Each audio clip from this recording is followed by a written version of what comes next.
What's up, basketball sickos? Deuce and Mo with you. We are now 3 days in to Kings training camp. Woo! It's good to have the NBA back. I got to be honest. I'm ready to see some actual games coming up here. And once we hit the actual game, October 8th, the preseason game, I'm gonna be like, I can't wait for the real thing to start. But it's been a fun few days, huh? It's so true. It's so true. What's stood out to you in the first couple of days of Kings camp? I mean, I'm always curious because like that question you asked me in the first week of training camp, like if I have the same answer every year. I think some years there's more enthusiasm to my answer or how I'm expressing myself, but I would say 3 days in, probably just the way that I wasn't expecting the togetherness. Yeah. Or like they're all on the same page when it even came to fundamental drills, and you know you're supposed to call for an outlet, and like you hear people screaming for an outlet. You hear Keegan Murray screaming for an outlet, right? Like that to me is so important when you go back to the basics of basketball. And over the years, you know, professionals, they'll get too cool to do certain things or whatever. But when you have a coach setting a standard, it's great to see that early on in training camp.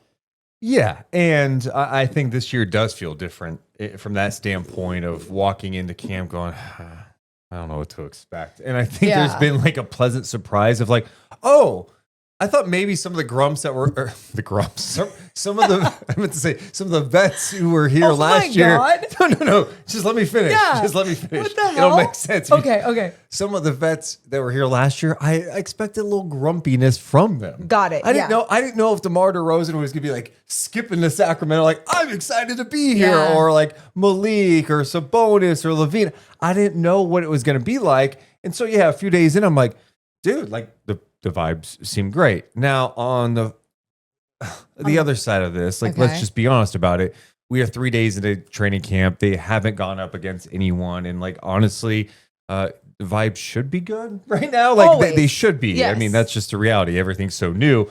But I think there has been a commitment, at least early on, for these guys to buy in to the style that Doug Christie wants, and he is preaching nonstop physicality. We need to punch first.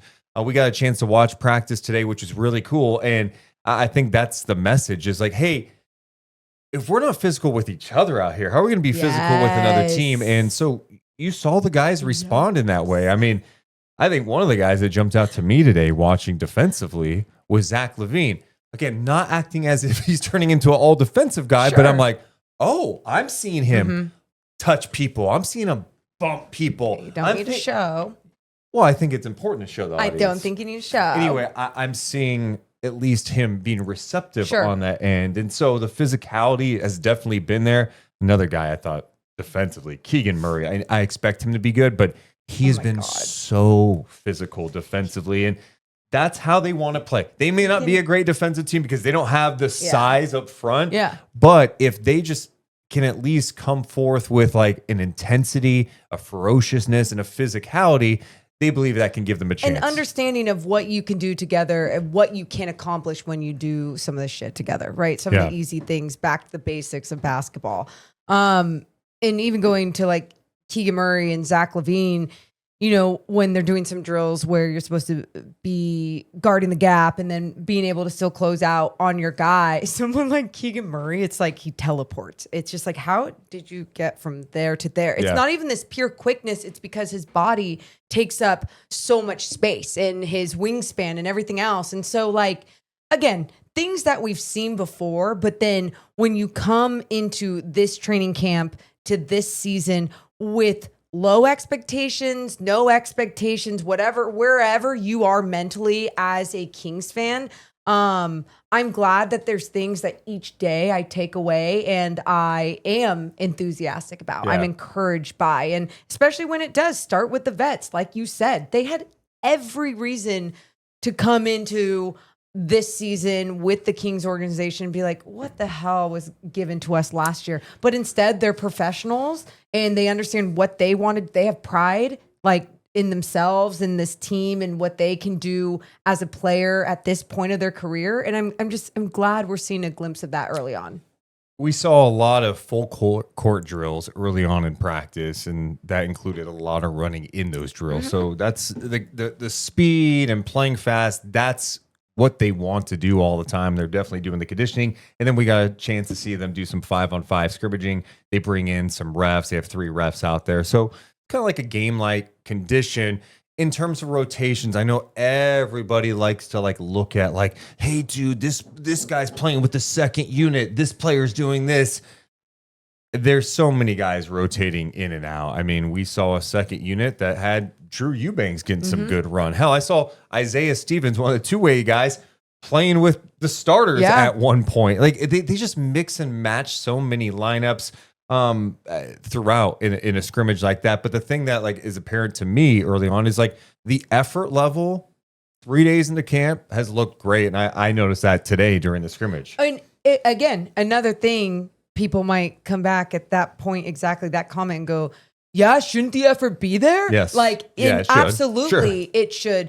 But I feel like you're seeing it on a different level from every single player. No one is playing their spot can't be taken. And that is just so appreciated when you see a coaching staff implementing that into an entire team early on. And again, I know we keep prefacing early on, but I don't care. It's still fun to see when you see guys flying left to right, doing the extra hustle plays and everything else. And you talk about the units, even in that second unit, you were talking about who was doing what. I mean, how many different point guards did we see? We didn't just see Malik, taking the ball up. We didn't just see Neek. We didn't just see Devin. You saw Keon. Yeah. And Keon, let's talk about him for a second. Sure. That was, it was fun feeling like he's really confident going into this season. And I know he had the DMPs and other weird things happen last year where it felt like maybe Mike Brown wanted to be hard on him or didn't like his style of play or whatever it was. But then once you saw that end with Mike Brown, you really did see Keon kind of flourish a little bit more. And I feel like he's taking that into this year to another level. Yeah, I thought today just doing more with the ball. I think for so long with Keon, it's he's been relegated to being more of a catch and shoot 3-point guy. Maybe he could get in the paint and has a floater every once in a while, but it's no, he shoots threes and he plays defense. And at least in the stuff we saw today, it's man, he's getting into the paint, getting his defender on his back, a little hostage dribble, surveying, seeing if he could find a guy. If not, let me take the shot. And I think his patience, his ability to read the floor looks like it's improved too. And, I think nowadays your guards just have to be able to handle, you just have to be able to, all the players have to be able to do more out there. And it seems like that's an area of his game he's worked on. And I think the Kings are still looking at the backup point guard spot going, all right, we don't necessarily have this true backup point guard. We have guys who have the ability to handle a little bit, like Malik, of course, we've seen in his time in Sacramento. Keon starting to show more. They're trying Devin, like you mentioned, Neek bringing up the ball. But yeah, I'm with you on Keon. I thought even Neek's got such good feel for the game. He does. And that was something though we talked about even during the draft process, right? Was that you could tell he dribbles the ball with authority, but is also commanding other things around him. Isn't just having to dribble the ball and search. He'll create, or he'll, have someone come up and to a simple action off of him or whatever it is. And I just, I appreciate having someone at his size, kind of be able to be in that position. Speaking of that position now, with the other unit, Dennis Schroeder is another guy. I like him, man. And I like him. And how could you not? And it goes for both ends of the floor. Yeah. And it's so nice that the Kings actually have someone else besides Malik Monk that's going to really use their voice and talk some shit. In fact, those two are doing some chirping because Dennis was all over Malik. And on a drive, I actually watched the replay of it. They called a foul, and Dennis was like, "That's not a foul." And Malik's like, "You grabbed my hip." But those guys were doing some John back and forth.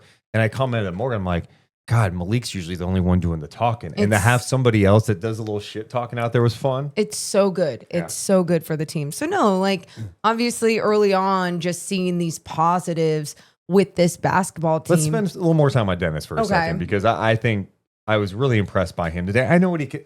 I think we all know what Dennis Schroeder can do. We've seen him do it in the NBA for a long time, but I actually thought today he popped more as a point guard, just setting guys up. I mean, he's really pushing the pace. He's able to get the Kings into their stuff, moving without the ball, getting in the paint, setting up his teammates for good looks. I mean, his ability to slither his way to the basket, like get around the defenders, snake in there and finish at the rim with a contest.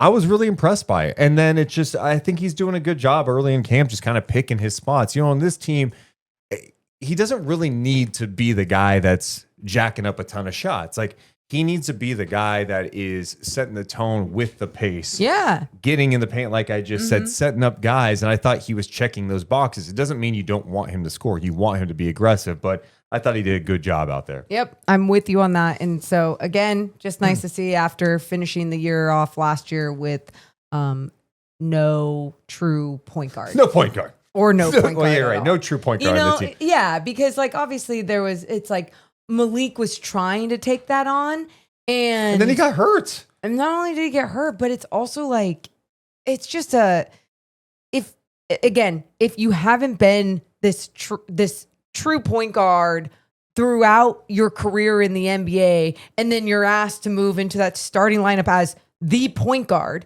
when you don't have the other players on your team to not have a true point guard, right? You're there's other rosters around the league, and you go, well, they don't have a true point guard. Yeah, but they have other pieces that can handle those flaws. So yeah, it's just was really positive to see.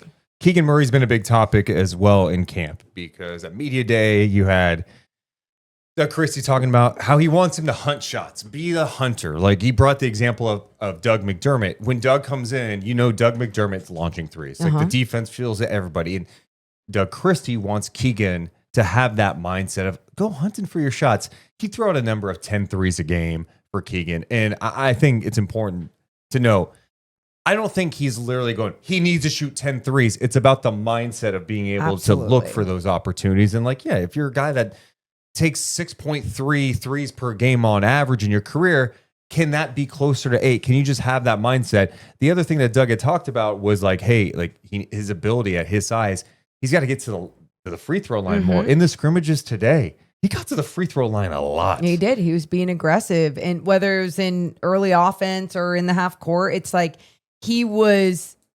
I had that mentality that you're speaking of just being aggressive, whether it's from beyond the arc or taking it to the rack. And I think the mentality that is being pushed on him with the number of 10 threes is that they want him to look for his first. Don't be looking to grab the ball, get in triple threat, and look what you want to do. Look to grab the ball, pop, and shoot the ball. Yeah. Especially if someone is one step off of you, and the quickness of your release and your muscle memory is there, and you have all those things down. You've put in the work. You can do it. Your shoulders are square. Go for it. Just don't think. Just go for it. And so I think if he has that mindset going in, it's just good for everybody, right? It's the same thing. It's the same thing also with someone like Sabonis too. When he's looking for his shot from the outside, especially from three, and being that stretch big, it just allows so much more to happen, so much more openness in that paint area, but it also allows him to pump fake the fuck out of whoever's closing out on him, especially if it's a big, and go by him and make a play. We saw that today too. Right. Going back to Keegan for a second, and I know our favorite thing to do during training camp around the NBA, #body watch. Keegan just looks like a grown-ass man now. I know he's year 4, but he just looks like, he's always had good size. And last year he bulked up a little, but he just looks completely filled out. Yeah. You know what I mean? And he's playing strong. He's using his size to his advantage. And I think if he can take that mentality, like we talked about a lot last year, okay, you can be physical defensively, but can you bring that same type of mindset offensively? That's what we need to see on a regular basis. And I think we saw a little bit of that today during the scrimmage, and we'll see how that applies when they actually take on the Raptors in next week. Jeez. A Raptors team that's got a lot of size with B.I., R.J. Barrett, Scotty Barnes. That's a good test, especially against a Kings team that doesn't have much size up front at the wing spots. Sabonis. there's been talk about utilizing him in different spots of the floor. And I think that's the one thing, like you go back to the first year under Mike Brown, it was so much DHO with Sabonis, right? And, teams can blow up DHOs. We know that, but DHOs are still valuable. We saw the Kings kind of go away from that last year, played a different way. You're definitely seeing a little more of that early in camp where they're having their split actions. Sabonis, like at that elbow extended, they get they pass in the ball, and the guy who passes the ball screens, and it opens up some options. You get the defense moving around, right? Maybe you get a look from three. Maybe there's a backdoor cut, and Sabonis found Schroeder on a backdoor cut today. That was nasty. There's a little more optionality there, and like you were saying, Sabonis attacking some bigs off the dribble, getting the defense to collapse. I think seeing a little more of that could really help the Kings offense. It's gets the ball moving, gets the defense moving. And he thrived in that role. And I think what Mike Brown was trying to do going into year 2 was evolve and make him grow in that role. But there was also a lot of change involved. And like, I don't mind the mindset of where Mike Brown was trying to go and trying to add to his game, but it was like, it's not broke, don't fix it, And so with going back to where he thrived and was very dominant, especially in that DHO action, hopefully we could see a little bit more success with that, and just the mentality of everyone really making the quick decision. Again, not to go back, but Mike Brown used to be like no hesitations, but I felt like that was more about like you're shooting, right? And don't hang on to the ball so long.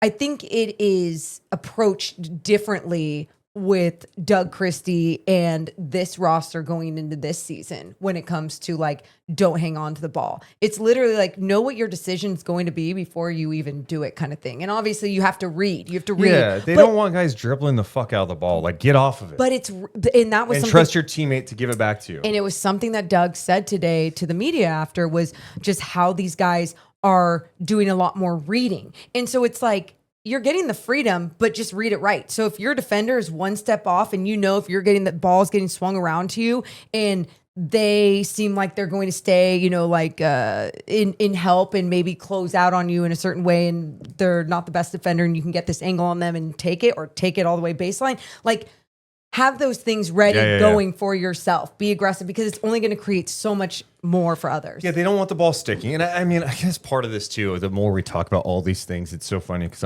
I feel like this is just how every NBA team wants to play. Like in Lakers camp right now, JJ Redick's been talking about the conditioning they've done and how they challenged the team during the offseason to be in the best shape possible. You're hearing the same thing out of Sacramento. It's like, hey, we wanted to be the best conditioned team in the NBA. We want to pick up full court. We want to play with pace. People watch some of these successful teams. You're watching what Indiana did last year going, yeah, you don't have to have the most talent. You have to have that connection. Of course, talent, you need fucking talent. But you know what I'm saying? Yes. And like the part of this is just being able to go through the rigors of a 82-game season, that grind and fighting through the physicality and the mental fatigue that comes up with it. And if you're better prepared for that in the summertime, coming into camp and just have the mentality, like, this is what we do, it could lead to productive basketball. So I think that's the goal of Sacramento and a lot of teams. But yeah, I like what I'm hearing. And then when you're seeing it applied on the floor, it's like, okay, this does look like it could work and be productive. Like, I like the fact that they are emphasizing get off the ball. Yeah. Like, don't just be dribbling. Like, get it to your open teammate and trust that you're going to get it back at some point. Yeah. And then defensively doing the right things too with the communication, like you talked about. Don't be just like leaving your feet and putting yourself in a bad spot. Just all being on the same page. Yeah. And look, that's what a lot of teams want for all of their guys, all of their rosters. But I think you also have to kind of go with what you have. And that's what Doug Christie and his coaching staff is doing right now. Going with what they have. How can we make it the best to our ability? Well, that's just making them play basketball the right way. Fundamentals, effort, quickness, togetherness, just, I guess like, but like being on the same page isn't just like doing it. Yeah. It is that mentality that we keep talking about. It's like the want to do it for each other. Like they trust each other. They all kind of went through shit last year. And so it's like, F that. We don't want to feel that way this year. So like, let's make this good, fun basketball for all of us. Looking at the backup big spot, last year you had big JV. Yeah. I love me some JV. I know. And, he's a guy that rebounded well, could score. I mean, there's some games where, Sabonis was out, and I think there's that game, was it in Houston last year where Valanciunas was getting some extended run? I think Sabonis might have missed that game. Whatever. Like, JV helped them in some ways. You definitely saw the shortcomings, and I'm like, man, what was the thought process with moving on from Valanciunas? And I think it goes back to what we've been talking about with playing fast. Seeing Drew Eubanks out there, he's definitely more athletic and he can run. For sure. And I think that's like a very important. He's got good size. So he actually knocked down a couple of threes today. Right. But I'm not expecting that. No, like, but that's also like, it made a little bit more sense to me even when I saw that happening. Yeah. And even seeing him go at Sabonis and have a move here and there in the paint. It's like, yeah, he knows how to play big, but he also can stretch the floor. He can run down in an early offense in transition and stay wide, catch and shoot three, right? Like, he doesn't just have to be big. He's versatile in so many ways. But I think you're so right when it just comes to the running. You have to have 5 guys running the floor up and down. You look at their bigs. You look at him, Sabonis, and then the rookie Maxime Reynaud. And it's like, oh yeah, Maxime runs the floor. He's could stop and pop. Okay, I understand what they're going for with the backup big situation. So I don't know. I'm not. Maybe I sound a little. How do we sound right now? Well, you know what's funny? We sound. I don't want to say. I think the mean word that some people will say. If there's other fans watching that just are NBA fans, they'll be like, "You guys are delusional." Oh, I don't think we're delusional. I actually. Excuse me. I was just saying what what maybe some NBA fans would say. But that's where I come in, and I truly just believe that where I'm encouraged from what I've seen and what I've heard is totally valid. It's just, it can change next week after we see one preseason game as well. When we see them take on a Raptors team that's got some legitimate size up front, you're going, oh, okay, this is what it's really going to be like. I mean, look, the Kings still have their same issues. I think where I'm going with this is both of us, I think, came in with like the lowest of expectations about vibes, about just what it was going to be like. And through a few days into camp, it surpassed my expectations with that. But it also hasn't like made me go, dude, watch out. People are sleeping on this team, because the same issues that they had last year with like the size up front, still there. They're still there, and they still have the same defensive personnel for the most part. Although I think Schroeder is going to help that in a big way. You got Schroeder, Ellis, Keegan, okay, but I don't know. I'm eager to see it now. I'm a little where I think 2 weeks ago I was like, this is going to be a tough watch all year. Now I'm a little more like, oh, I can't wait to see what it looks like. Yeah, and I'm not sold by bullshit either. And that's the thing. Like, I know in years past, like I've seen you be sold like whenever. Oh, I'm done with that. I know you. Well, sort of done, but like even the Sasha Vezenkov time, it was just like. I'll never forget how excited you got. And then even after we went through so many games of watching his defense in EuroLeague, but watching his defense, you were trying to sell me of like why it could be fine. And understandable, because what we saw Mike Brown do in year 1 with the team. So no. So can you believe this calling him out? Calling him out on Sasha? But you do not play revisionist history with me. But they were also pumping the shit out of Sasha too. Yeah. So like I think it was easy to be attracted to that and be excited about that. Where it's not so much of someone's telling me something, I'm just believing it. It's more like you're hearing the truth come out of people of last year was a shit show. Yeah, we're empowering Keegan in this way. Doug saying, yeah, we're fundamentals here and reading the game here and doing this. And it's like just putting those things together. Yeah, I feel a little bit more optimistic than I did 2 weeks ago. Yeah. And of course, talk is so cheap. It's about like seeing on the floor. And like when you get a chance to see a little bit of it, you're like, okay, like maybe there could be something to it. Now it's like, are you willing to have that same type of energy every single game? Are you having that same type of output effort-wise when you lost 6 of 9? Yeah. You know what I mean? Like those are the questions. By the way, as far as Sasha goes, challenge. Okay. Sasha, from a shooting perspective, I was like, oh, he'll be a good bench player. Like, I could see it. Maybe he could start. And we could all see that. I did not know he's going to be that bad defensively. And also, like, they didn't really give him a great runway either. No, because the times that we did see him get any minutes or experience, and especially on the defensive end, you'd either see him get cooked, so then he'd get pulled, or you'd see these smart defensive plays happen where he's getting deflections and like using his size to get in the passing lane. But there just wasn't enough good defenders on the team to cover up enough of his flaws, right? So I did not think we were going to be talking about Sasha today. Hey, by the way, like, that Vegas win total, I think, is at 35.5. Has there been anything you've seen the last couple of days that makes you go, oh no, maybe they could win 40 games, or you're like, nope, I'm not doing that. I just need to see them play against some different teams. And then I can because I'm sure that they believe that they obviously can do more. They know the talent that they have, and a little bit more togetherness than there obviously was last year. So they're feeling better about where they can go in the Western Conference in this league. But like, I just need to see it against different teams, and that's okay. Yeah, it's true. I'm not on the floor. Well, camp continues. They do have practice tomorrow. I think Morgan will be out there for that. Deuce Mason, I at this point, they have listed me as questionable because I have oral surgery tomorrow. Dude, you're not going after surgery. Okay, just to be clear, my surgery's at 7:30. Practice at 12:45. There is a chance that after the anesthesia wears off, I could be locked in, ready to go. You know what I'm gonna do tomorrow? Because by the way, I'm the one that's taking him there, and then I'm actually going to be picking you up. And what I love is that's when you're going to be most vulnerable and probably still drugged up. And so, if you have any questions that you want me to ask Deuce, I'll ask him.